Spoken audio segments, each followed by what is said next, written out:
waliwo Katonda byayagala okukuwa, waliwo Katonda kyayagala okufuula, waliwo level kwayagala okutwala. Start to rise.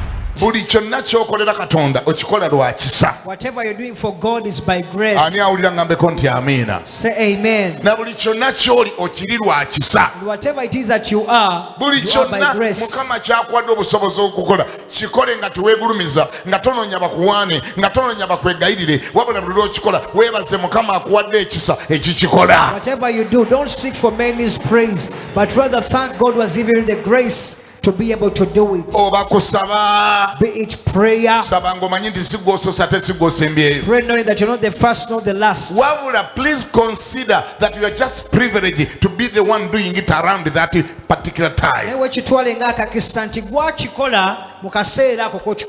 that material time. Appreciate it. And appreciate the opportunity. Amen.